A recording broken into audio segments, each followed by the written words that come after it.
The mahogany conference table gleamed under the crystal chandelier as Richard Chen adjusted his platinum cufflinks for the third time that evening.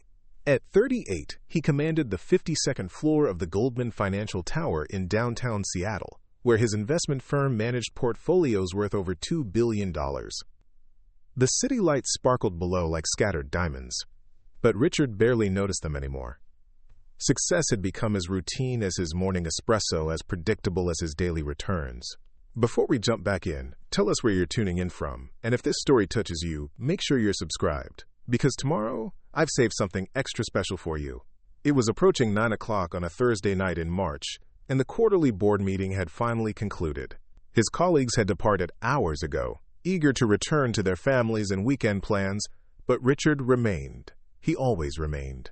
The office had become more familiar than his penthouse overlooking Puget Sound, a sterile monument to his achievements that echoed with emptiness despite its luxury furnishings and priceless art collection. The evening cleaning crew had already begun their rounds on the lower floors, their presence announced by the distant hum of vacuum cleaners and the soft murmur of voices speaking in languages Richard had never bothered to learn.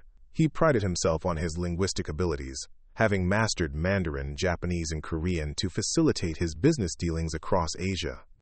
These languages had made him millions, opening doors to exclusive investment opportunities and cultural connections that his competitors could only dream of accessing.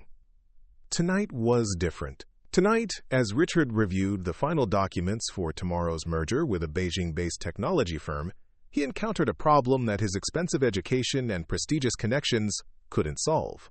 The contract contained several pages of classical Chinese poetry and philosophical references that his business-level Mandarin couldn't decode. The merger hinged on understanding these cultural nuances, yet the meaning remained frustratingly elusive. His usual translator had fallen ill, and every other professional interpreter in the city was either unavailable or lacked the specialized knowledge required for such archaic texts. Richard had spent the last 3 hours attempting to decipher the passages using various translation software and dictionaries, but the ancient Chinese characters seemed to mock his efforts with their complexity and layered meanings. The sound of a cleaning cart's wheels squeaking against the marble floor interrupted his concentration.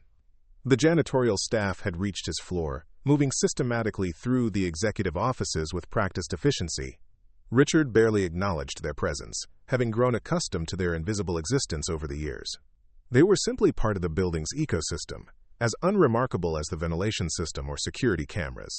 A soft knock on his office door caused him to look up from his documents.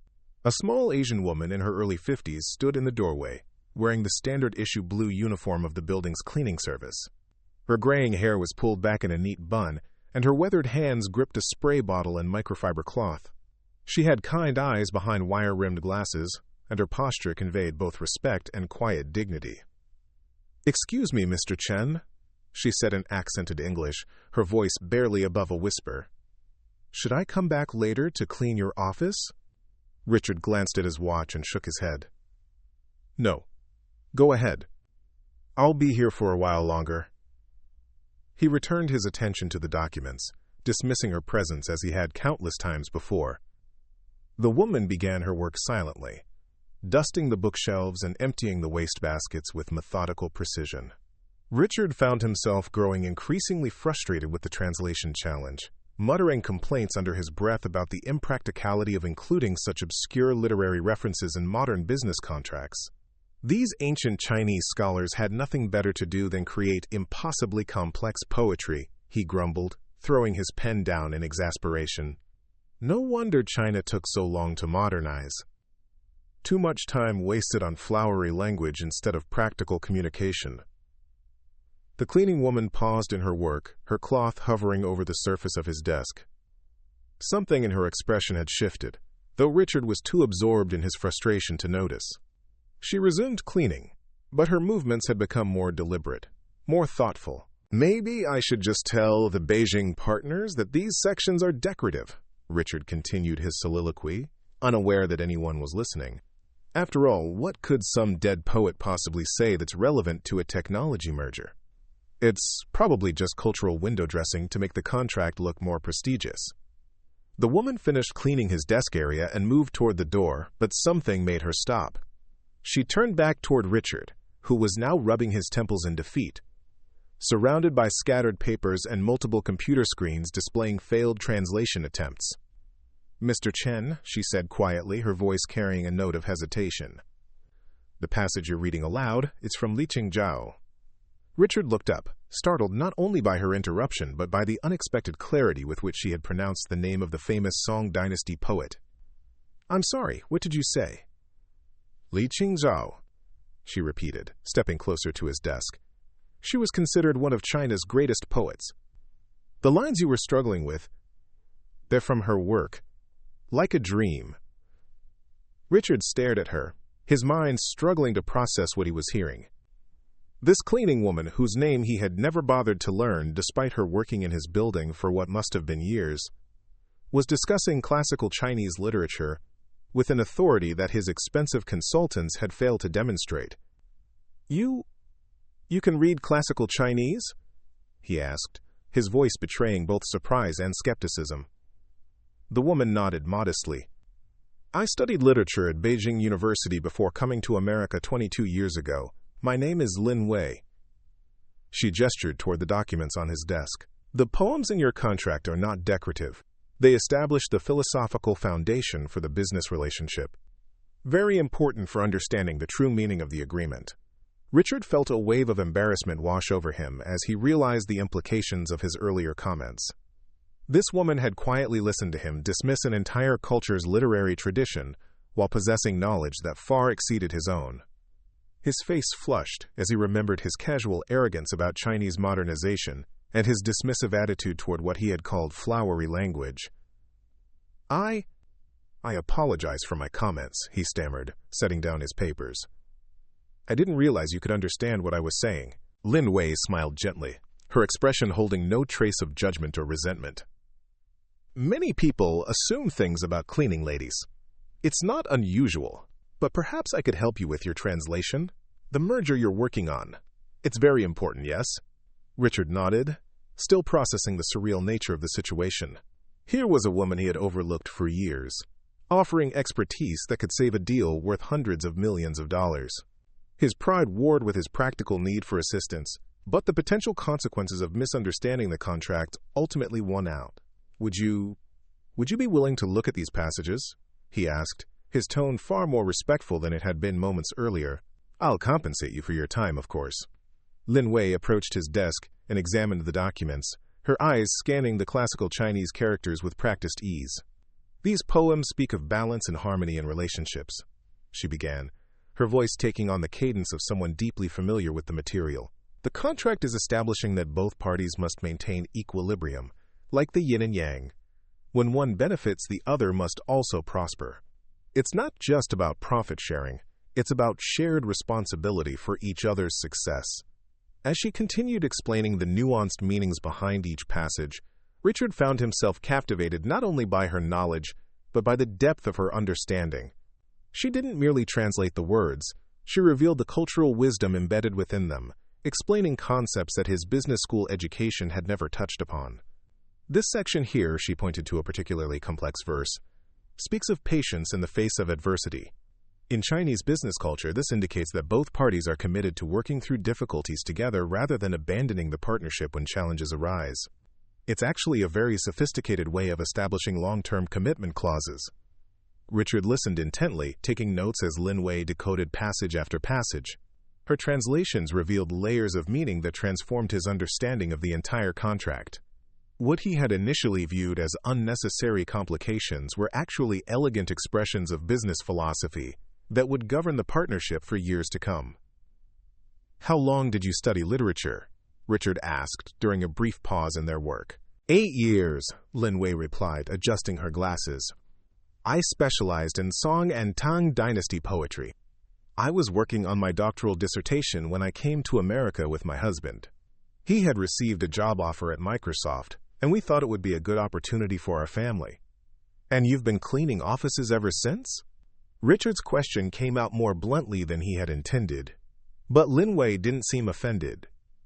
"At first, I hoped to find academic work," she explained, returning to the documents. "But my English wasn't strong enough for university teaching, and my credentials weren't recognized here. The cleaning job provided steady income while I learned the language and helped support our family." My daughter Lucy was only 6 when we arrived. All my choices have been for her future. Richard felt a growing sense of shame as he considered the assumptions he had made about Lin Wei's background and capabilities. He had built his fortune partly on his ability to communicate across cultures. Yet he had completely failed to recognize the cultural expertise that had been walking past his office door every evening for years. "What happened to your husband?" he asked gently, noting the past tense in her reference. Lin Wei's expression grew somber. "He passed away 5 years ago. Heart attack. Very sudden." Lucy was in her 2nd year at University of Washington, studying computer engineering. The cleaning job became even more important then. "I'm sorry for your loss," Richard said, meaning it sincerely. "It must have been incredibly difficult."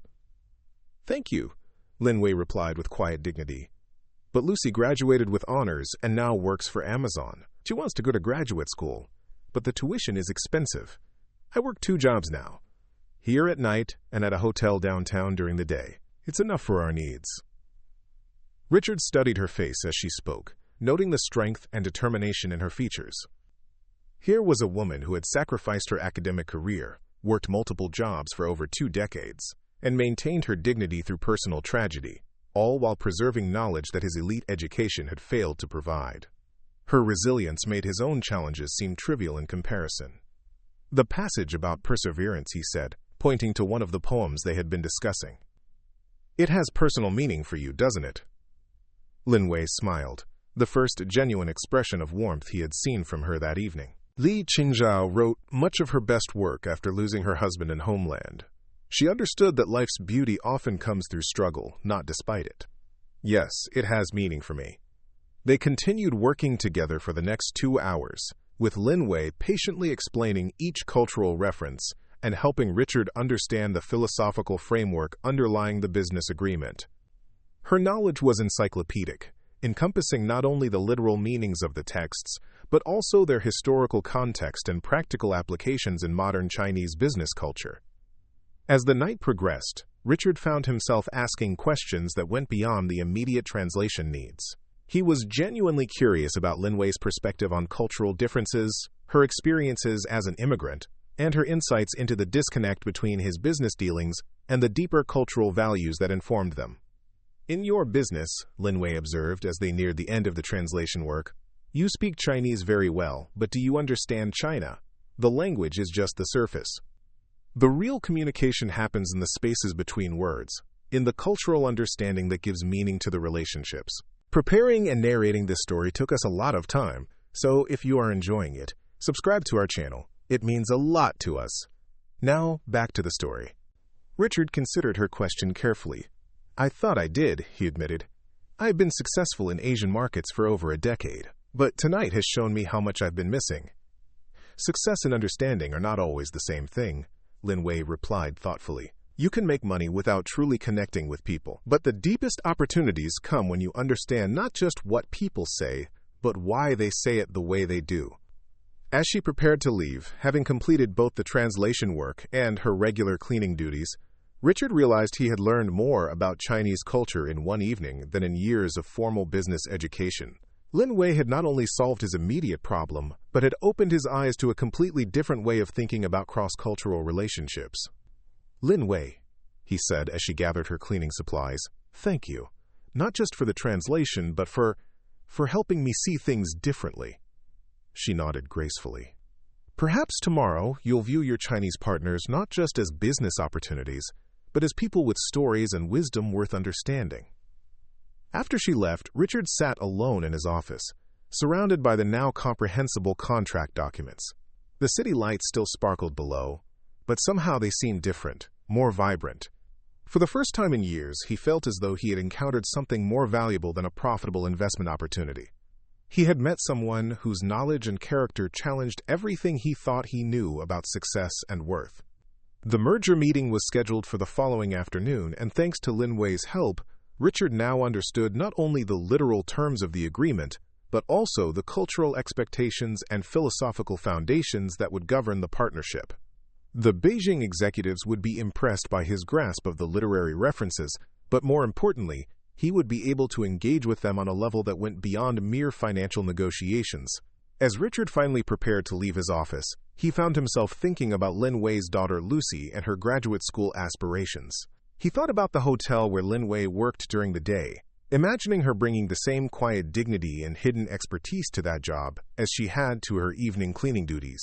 Most of all, he thought about his own assumptions and how many other remarkable people he might have overlooked in his single-minded pursuit of wealth and status. The elevator descended through the 52 floors of the Goldman Financial Tower, carrying Richard away from his familiar world of profit margins and market analysis toward a new understanding of what it meant to truly see the people around him. Tomorrow's merger meeting would be successful, but the real transformation had already begun in the quiet moments of connection with a cleaning lady who had proven that wisdom and worth could not be measured by job titles or social status. The translation work had been completed, but Richard's education was just beginning. Lin Wei had opened a door to cultural understanding that his expensive consultants and prestigious connections had never even shown him existed. In helping him decode ancient Chinese poetry, she had also decoded something fundamental about the nature of respect, knowledge, and human value that would change how he approached not only his business relationships, but his entire understanding of success itself. The merger meeting began at 2 o'clock sharp the following afternoon in the executive boardroom on the 51st floor. Representatives from the Beijing technology firm had arrived that morning, led by Chairman Zheng Weiming, a distinguished man in his 60s whose reputation for shrewd business dealings was matched only by his deep appreciation for traditional Chinese culture. Richard had prepared extensively, armed with Lin Wei's translations and cultural insights, feeling more confident about cross-cultural communication than he had in years. The meeting progressed smoothly through the preliminary discussions, financial projections, and technical specifications. When Chairman Zhang began quoting classical poetry to illustrate his company's philosophical approach to business partnerships, Richard was ready. He responded with appropriate references to the contract's literary passages, demonstrating an understanding that went beyond mere translation to encompass the cultural values underlying the business relationship. "Mr. Chen," Chairman Zhang said with evident surprise and pleasure, "your appreciation for our classical literature is quite remarkable. Most Western businessmen focus solely on the financial aspects of partnerships. You understand that true success comes from harmony between practical goals and cultural wisdom." Richard felt a surge of gratitude toward Lin Wei as he navigated the cultural nuances of the conversation. Her explanations had provided him with the context necessary to engage authentically with the Beijing executives, transforming what could have been a transactional negotiation into a meaningful cultural exchange. The merger was approved unanimously, with both sides expressing enthusiasm for a partnership built on mutual respect and understanding. After the Beijing delegation departed, Richard remained in the boardroom, staring out at the Seattle skyline as he reflected on the day's success. The deal would generate substantial profits for his firm, but more importantly, it had been built on genuine cultural appreciation rather than mere financial calculations. He found himself thinking about Lin Wei, wondering if she realized how profoundly her assistance had impacted not only the merger, but his entire perspective on business relationships. That evening, Richard waited in his office until the cleaning crew arrived. When Lin Wei appeared in his doorway, he stood up immediately, his demeanor far more respectful than it had been the previous night. She looked surprised by his formal greeting, perhaps expecting him to have returned to his previous pattern of distant indifference now that his translation crisis had been resolved.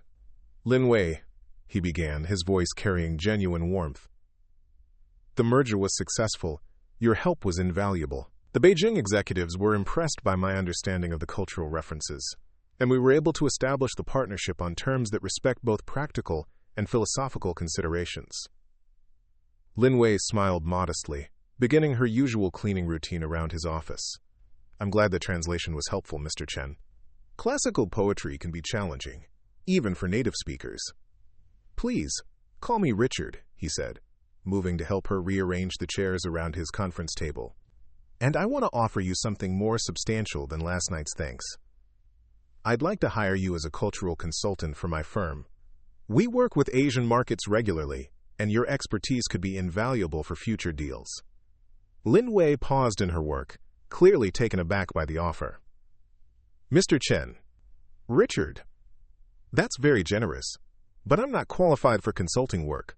I don't have the right credentials or experience in business. You have something more valuable than credentials, Richard insisted. You have deep cultural knowledge and the ability to bridge communication gaps that I didn't even realize existed. Last night, you taught me more about effective cross-cultural engagement than years of expensive training programs. Lin Wei considered his words carefully, her expression thoughtful but cautious. What would such work involve? I still need to maintain my current jobs. Lucy's graduate school applications are due soon, and the tuition deposits will be expensive. Richard had anticipated her financial concerns and had spent considerable time that afternoon researching graduate programs and scholarship opportunities. The consulting work would be flexible, primarily preparing me for important meetings and reviewing cultural elements in contracts. But I have another proposition as well. I'd like to establish a scholarship fund for students like Lucy, who demonstrate academic excellence despite financial challenges. She could be the first recipient. The offer clearly moved Lin Wei, but she shook her head slowly. That's incredibly generous, but I couldn't accept charity. It wouldn't be right. It's not charity, Richard replied firmly. It's an investment in talent and potential. Lucy earned her opportunities through hard work and intelligence. The scholarship would simply remove financial barriers that might prevent her from achieving her goals. Over the following weeks, Richard and Lin Wei developed a working relationship that extended far beyond translation services. She helped him prepare for meetings with Japanese investors, explaining cultural protocols and communication styles that his previous business education had overlooked. Her insights proved invaluable when negotiating with a Korean technology startup, where understanding hierarchical relationships and proper forms of respect made the difference between success and failure. Richard began inviting Lin Wei to observe important meetings, ostensibly as a cultural advisor, but increasingly as someone whose perspective he valued on all aspects of international business. Her quiet intelligence and ability to read between the lines of cross-cultural communications made her an indispensable asset to his team. The other executives at Richard's firm initially expressed skepticism about his unconventional consulting arrangement.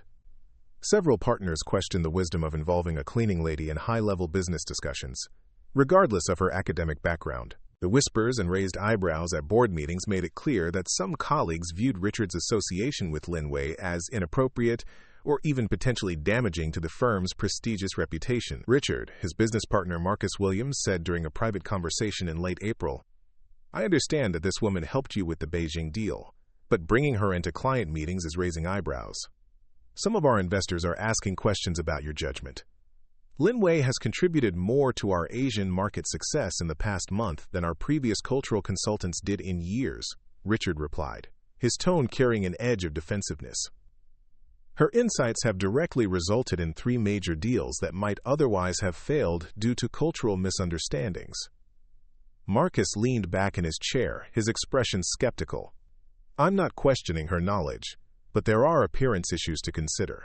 We're dealing with sophisticated international clients who expect a certain level of professional presentation.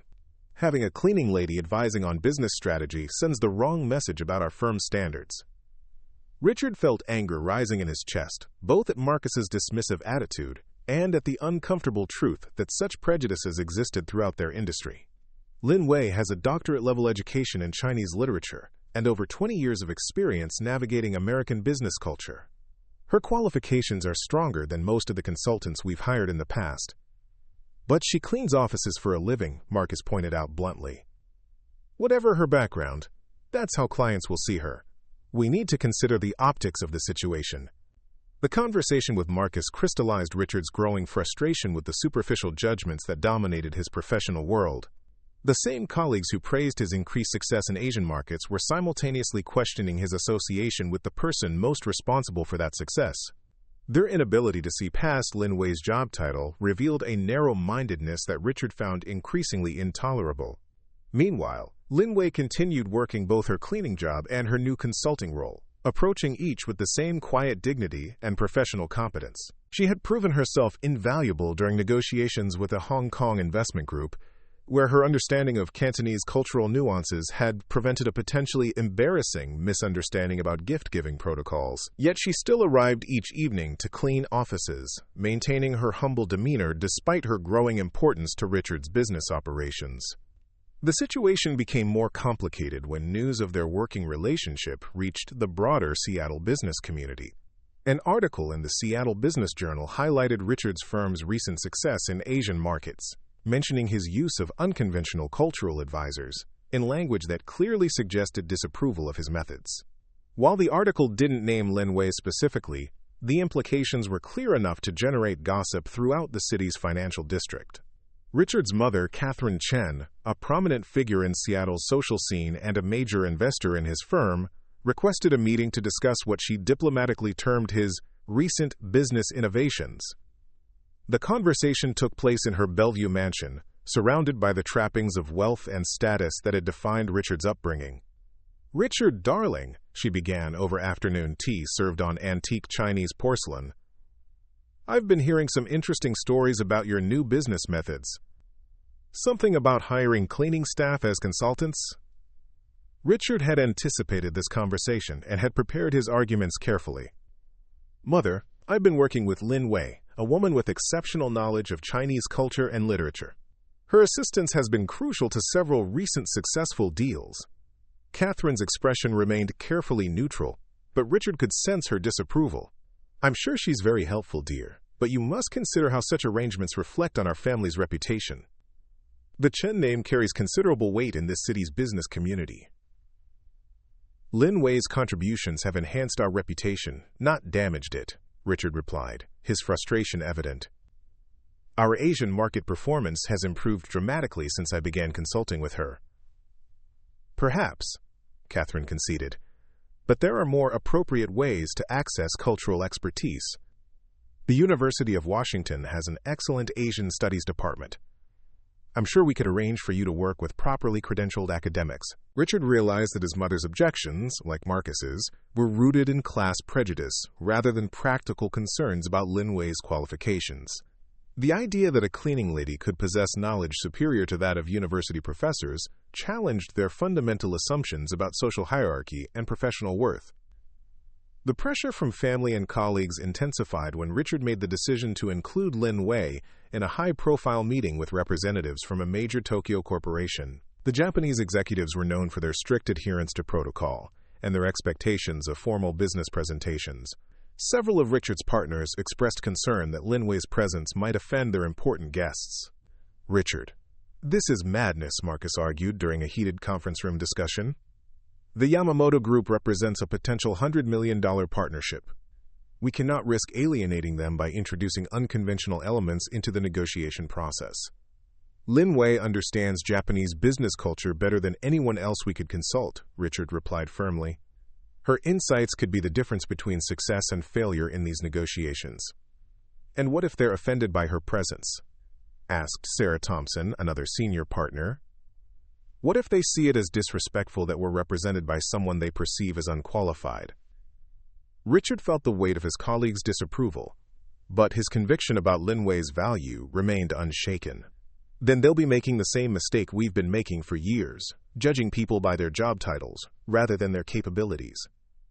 The meeting with the Yamamoto Group took place the following week in Richard's firm's most impressive conference room. Lin Wei had prepared extensively, researching the specific business practices and cultural expectations of the visiting executives. She dressed professionally but modestly, understanding the importance of presenting herself appropriately for the formal business environment. The initial introductions proceeded smoothly, with Richard presenting his team and explaining their various roles in the proposed partnership. When he introduced Lin Wei as his cultural advisor, the Japanese executive showed polite interest, asking about her background and qualifications. Her responses, delivered in fluent Japanese that surprised everyone present, immediately established her credibility with the visiting delegation. As the negotiations progressed, Lin Wei's contributions proved invaluable. She identified subtle cultural cues that indicated the Japanese executives' concerns about certain contract terms, allowing Richard to address their reservations before they became obstacles to agreement. Her understanding of proper business etiquette and gift exchange protocols impressed the visitors and demonstrated respect for their cultural values. The meeting concluded successfully, with the Yamamoto Group expressing enthusiasm for the partnership and complimenting Richard on his team's cultural sensitivity. The Japanese executives specifically praised Lin Wei's expertise, noting that her insights had facilitated better understanding between the two companies. Despite the meeting's success, the controversy within Richard's firm continued to grow. Some partners argued that Lin Wei's contributions, while valuable, didn't justify the potential risks to the firm's reputation. Others questioned whether Richard's judgment had been compromised by his personal feelings about Lin Wei's situation. The tension reached a breaking point during a partners' meeting in early June, when Marcus formally proposed that Richard's consulting arrangement with Lin Wei be terminated. "We need to consider the long-term implications for our firm's image," he argued. "While her expertise has been helpful, the unconventional nature of this arrangement is generating negative attention that could affect our other business relationships." Richard listened to his colleagues' arguments with growing anger and disillusionment. The same people who had celebrated his recent successes were now asking him to abandon the person most responsible for those achievements. Their willingness to sacrifice Lin Wei's contributions to preserve their narrow conception of professional propriety revealed a moral bankruptcy that Richard found deeply disturbing. "I won't terminate my working relationship with Lin Wei," he announced, his voice carrying a finality that surprised even himself. "Her expertise has been crucial to our recent success, and her contributions deserve recognition, not abandonment." "Then perhaps you need to reconsider your priorities," Marcus replied coldly. "This firm was built on certain standards and expectations. If you're not willing to uphold those standards, maybe you should consider whether this is the right environment for your career." The implicit threat was clear, and Richard realized that his colleagues were prepared to force him out rather than accept Lin Wei's continued involvement in the firm's operations. Their ultimatum crystallized his understanding of the fundamental incompatibility between his evolving values and the narrow-minded culture that dominated his professional world. That evening, Richard met with Lin Wei in his office to discuss the situation. She had sensed the growing tension within the firm and understood that her presence was creating difficulties for Richard's career. Her expression showed both concern for his situation and resignation about the likely outcome of the conflict. "Richard, I think it would be best if I stopped the consulting work," she said quietly. "I don't want to cause problems for your business relationships. The translation help was enough. You don't need to sacrifice your career for my sake." "It's not a sacrifice," Richard replied with conviction. "Working with you has shown me what real cultural understanding looks like. I can't go back to the superficial approach that I used before, and I won't ask you to step aside because my colleagues are too narrow-minded to recognize your value." Lin Wei studied his face carefully, perhaps trying to understand the depth of his commitment to their working relationship. "What will you do? Your partners seem determined to end our association." Richard had been considering this question for weeks, and the answer had gradually become clear, despite its dramatic implications for his career. "I'm going to start my own firm, one that values expertise and cultural understanding over social conventions and professional prejudices." The announcement sent shockwaves through Seattle's financial community. Richard Chen, heir to one of the city's most successful investment firms, was leaving to establish his own company based on what industry observers characterized as unconventional business principles. The decision meant walking away from established client relationships, proven revenue streams, and the security of an existing infrastructure. Richard's family was devastated by his choice. His mother pleaded with him to reconsider, arguing that he was throwing away everything the Chen family had built over generations. His former partners predicted failure, suggesting that his recent successes had been anomalies rather than evidence of sustainable business practices. "You're making a terrible mistake," Marcus warned during their final conversation. "Building a business from scratch is incredibly difficult, especially when you're basing it on idealistic principles rather than proven strategies. You'll regret this decision within a year." Despite the warnings and predictions of failure, Richard proceeded with his plans to establish Chen Cultural Consulting, a firm specializing in cross-cultural business relationships and international partnerships. Lin Wei agreed to serve as his primary cultural advisor and business partner, bringing her expertise to a company that would value knowledge over credentials and substance over appearances. The new firm faced immediate challenges. Potential clients were skeptical about Richard's unconventional approach, particularly his partnership with someone they perceived as unqualified for high-level business consulting. Establishing credibility in a competitive market required demonstrating that cultural expertise could produce tangible results, not just facilitate smoother communications. Their first major breakthrough came when a Vancouver technology company approached them for assistance with a complex negotiation involving investors from Shanghai.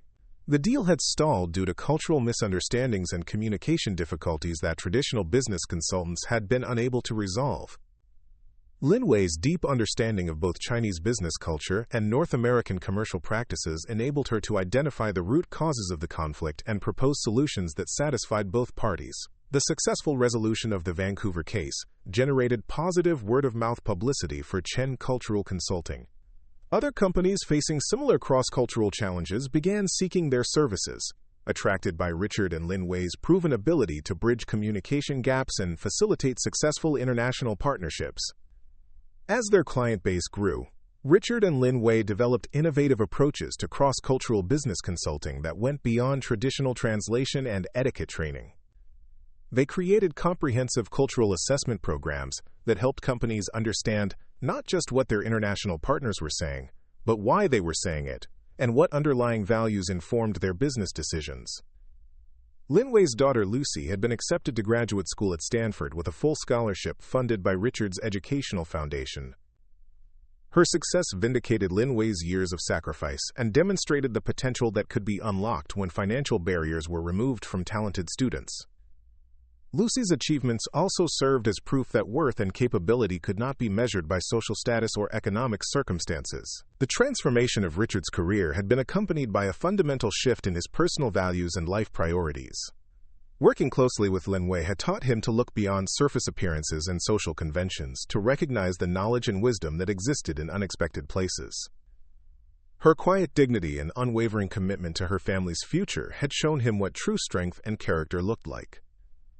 6 months after leaving his family's firm, Richard's new company was generating substantial revenue and attracting clients from across the Pacific Northwest. Their success challenged conventional assumptions about business consulting and demonstrated that cultural expertise, regardless of its source, could create significant competitive advantages in international markets. The relationship between Richard and Lin Wei had evolved from employer and employee to genuine business partners and close friends. Their shared commitment to bridging cultural divides and their mutual respect for each other's knowledge and experience had created a foundation for both professional success and personal fulfillment. Richard's former colleagues watched his success with grudging acknowledgement that his unconventional approach had proven viable. Some of the same partners who had criticized his association with Lin Wei began quietly inquiring about the possibility of collaborative projects with Chen Cultural Consulting. The Seattle business community gradually recognized that Richard's decision to value expertise over social status had created opportunities that traditional consulting firms had been unable to access. Companies seeking to expand into Asian markets increasingly turned to Chen Cultural Consulting for guidance, attracted by their proven track record and innovative methodologies. Lin Wei's transformation from cleaning lady to respected business consultant had not diminished her humility or changed her fundamental character. She approached her new role with the same dignity and professionalism that had characterized her previous work, proving that her worth had never been defined by her job title but by her knowledge, integrity, and commitment to excellence. The success of Chen Cultural Consulting validated Richard's belief that true business expertise could come from unexpected sources, and that cultural understanding was more valuable than social credentials. Lin Wei's contributions had not only saved individual deals, but had transformed his entire approach to international business and cross-cultural communication. Their partnership demonstrated that meaningful professional relationships could transcend social boundaries, and that the most valuable insights often came from people whose knowledge had been overlooked or undervalued by conventional business practices. The cleaning lady who had been mocked for her supposed inability to understand complex cultural concepts had proven herself to be one of the most insightful cultural experts in the Pacific Northwest business community. The first anniversary of Chen Cultural Consulting arrived with little fanfare, marked only by a small celebration in their downtown Seattle office overlooking Elliott Bay.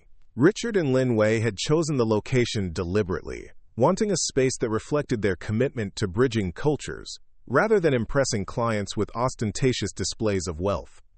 The office walls displayed calligraphy scrolls alongside modern business awards, creating an atmosphere that honored both tradition and innovation.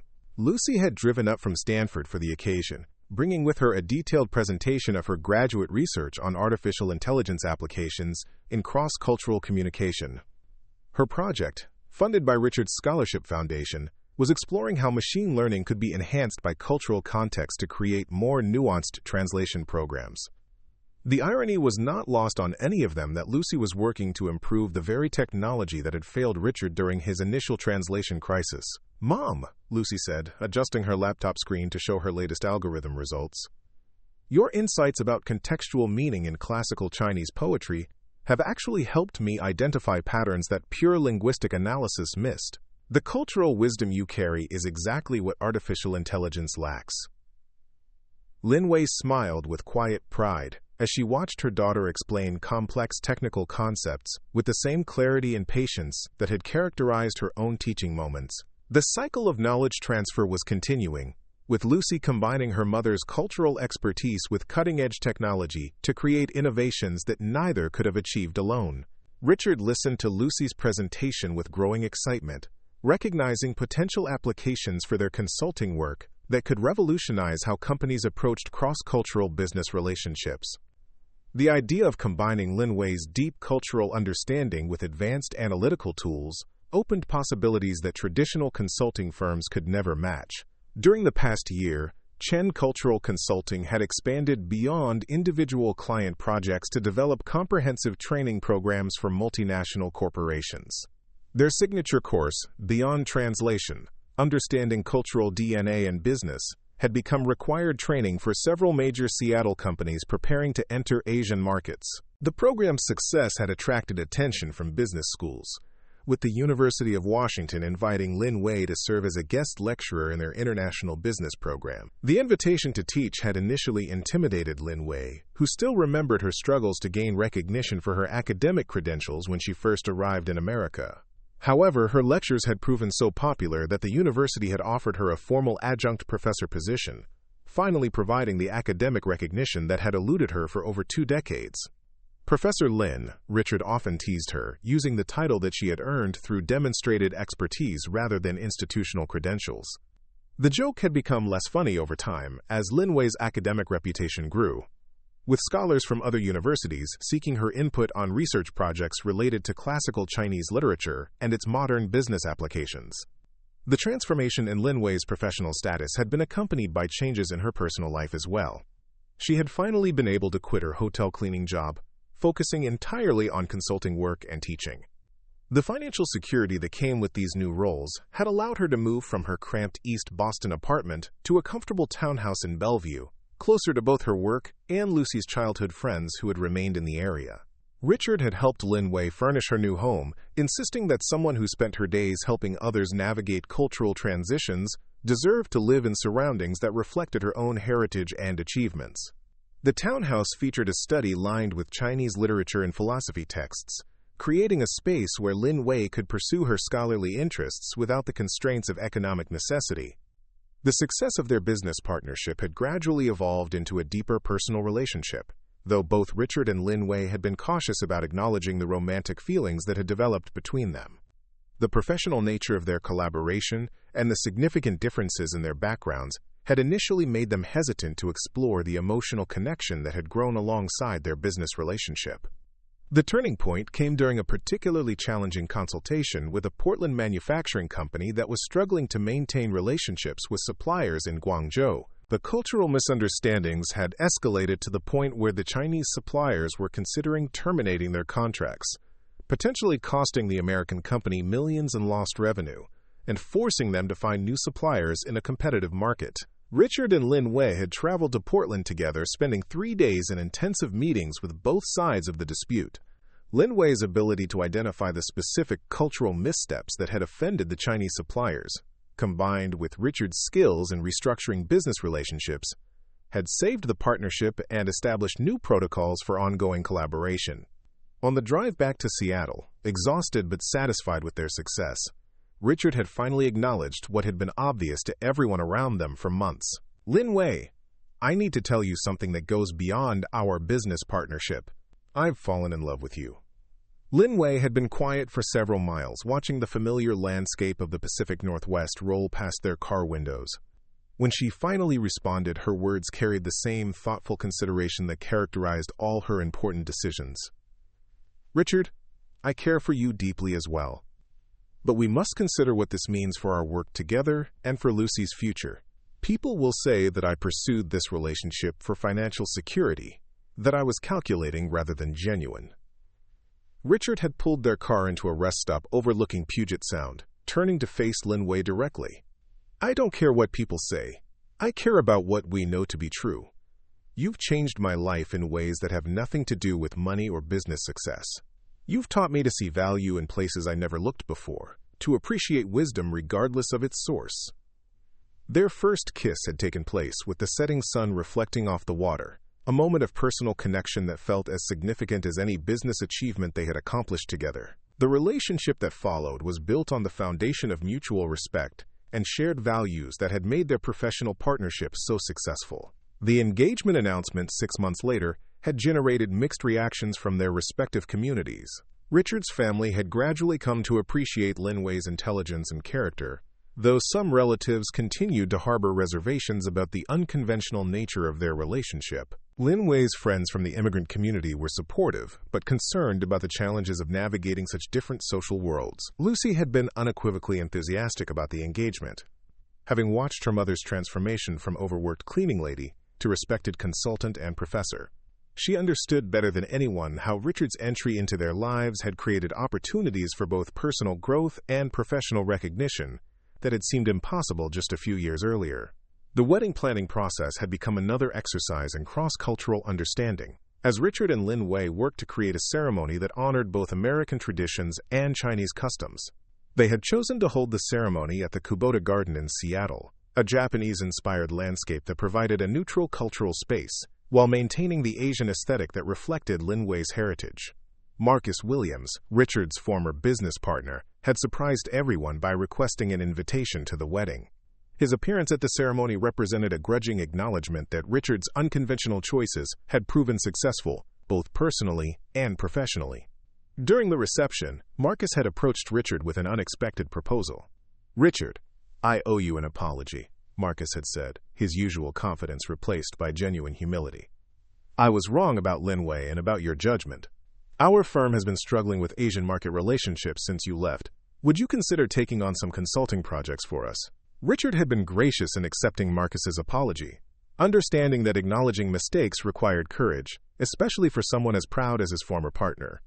However, he had declined the consulting offer, explaining that Chen Cultural Consulting's client base was already more than they could handle with their current staff. The success of their business had indeed created the need for expansion, leading Richard and Lin Wei to hire additional consultants with expertise in other cultural areas. Their first new employee had been Dr. Kenji Nakamura, a Japanese-American professor who brought deep understanding of Japanese business culture and experience working with technology companies in both Silicon Valley and Tokyo.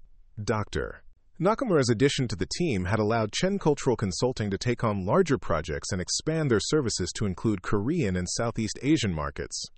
The firm's reputation for cultural sensitivity and practical business solutions had attracted clients from across the western United States, with some companies flying Richard and Lin Wei to their headquarters for intensive consulting sessions. The growth of their business had also enabled Richard to expand his scholarship foundation, providing educational opportunities for other students from immigrant families who possessed talent but lacked financial resources. Lucy had become actively involved in the scholarship selection process, using her own experience to identify candidates who could benefit most from the support. One of the foundation's early recipients had been Maria Santos, the daughter of a janitor at Seattle Children's Hospital, who had demonstrated exceptional aptitude in mathematics despite attending an underfunded high school. Maria's success at MIT had validated the foundation's approach of identifying potential in unexpected places, much as Richard had discovered Lin Wei's expertise in an unlikely setting. The second recipient had been David Kim, whose parents operated a small restaurant in Seattle's International District, while he pursued advanced studies in international relations.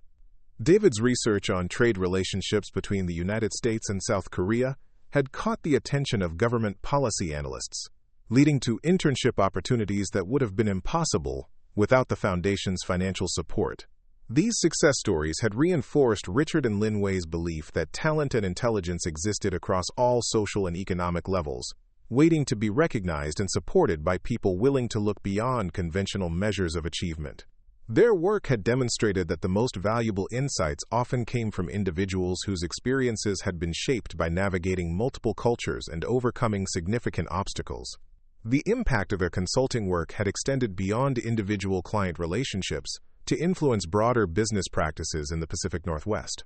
Several major corporations had adopted Chen Cultural Consulting's methodologies for cross-cultural training, creating more inclusive approaches to international business that valued cultural understanding alongside financial performance. Richard's former colleagues at his family's firm had gradually acknowledged the effectiveness of his approach, with some beginning to incorporate cultural sensitivity training into their own client services. The transformation represented a broader shift in how the business community understood the importance of cultural competence in an increasingly globalized economy. Lin Wei's academic work had also gained recognition beyond the University of Washington, with her research on classical Chinese literature's relevance to modern business communication being published in several prestigious journals. Her articles had bridged the gap between scholarly analysis and practical application, demonstrating how ancient wisdom could inform contemporary cross-cultural relationships. The combination of business success, academic recognition, and personal fulfillment had created a life that neither Richard nor Lin Wei could have imagined when they first met in his courthouse office. Their partnership had proven that meaningful relationships could transcend social boundaries, and that the most valuable discoveries often came from unexpected encounters with remarkable people. As they celebrated their first anniversary as business partners and prepared for their upcoming wedding, Richard and Lin Wei reflected on the journey that had brought them together, and the future they were building based on mutual respect, cultural understanding, and shared commitment to recognizing value wherever it existed. Their story had become an inspiration to others who struggled with prejudice and limited opportunities, demonstrating that excellence and expertise could emerge from any background when given the chance to flourish. The cleaning lady, who had been dismissed as unqualified to understand complex cultural concepts, had become one of the most respected cross-cultural consultants in the region. The millionaire, who had mocked traditional Chinese poetry, had learned to appreciate the depth and wisdom of cultural traditions he had previously dismissed. Together, they had created a business model that valued knowledge over credentials, and proved that the most successful partnerships were built on genuine understanding rather than social convention. Up next, you've got two more standout stories right on your screen. If this one hit the mark, you won't want to pass these up. Just click and check them out.